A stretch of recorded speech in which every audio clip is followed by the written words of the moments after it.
ஆசிரியர்கள் அனைவருக்கும் வணக்கம். அதாவது இன்னைக்கு பட்ஜெட்டில் நிதியமைச்சர் தங்கம் தென்னரசு அவர்கள் பள்ளிக்கல்வித்துறைக்கு நிதி ஒதுக்கியிருக்காரு. முக்கிய அறிவிப்புகள் எல்லாம் வெளியே இருக்குது. ஒரு 5 அறிவிப்புகள் பக்கம் வெளியே இருக்குது. ஆசிரியர் பணி நியமனம் சம்பந்தமான அறிவிப்பும் இதில் இடம்பெற்றிருக்கு. ஒவ்வொன்றா நம்ம பார்க்கலாம் வாங்க.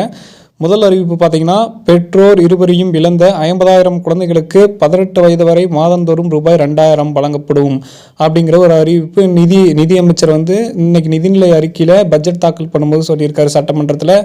ரெண்டாவது பார்த்தீங்கன்னா, கல்லூரி மாணவர்களுக்கு கணினி. அடுத்த 2 ஆண்டுகளில் 20 லட்சம் கல்லூரி மாணவர்களுக்கு அவரவர் விருப்பத்தின் அடிப்படையில் ஒவ்வொருவருக்கும் கைக்கணினி அல்லது மடிக்கணினி என்ன விரும்புகிறாங்களோ அது கொடுக்கப்படும் அப்படிங்கிறது சொல்லியிருக்காங்க.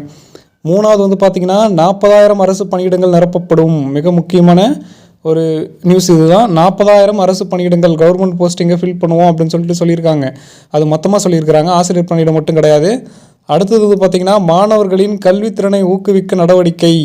அரசு பள்ளிகளில் ரூபாய் 160 கோடி மதிப்பீட்டில் கணினி ஆய்வகங்கள் கட்டப்படும்.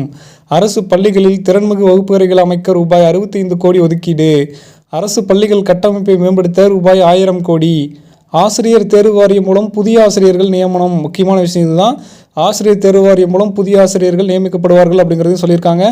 ஒவ்வொரு ஆண்டும் 20,000 அரசு பள்ளி மாணவர்கள் இந்திய அளவில் புகழ்பெற்ற கல்வி நிறுவனங்களில் படிக்க ஏற்பாடு செய்து தரப்படும் அப்படிங்கிறதையும் சொல்லியிருக்காங்க. அடுத்ததான் முக்கியமான விஷயம், அரசு பள்ளிகளில் உள்கட்டமைப்புகளை உருவாக்க ரூபாய் 1000 கோடி. காலை உணவு திட்டம் நகரப்பகுதி பள்ளிகளுக்கும் விரிவாக்கம் செய்யப்படும். இதற்காக ரூபாய் 600 கோடி நிதி ஒதுக்கப்பட்டுள்ளது.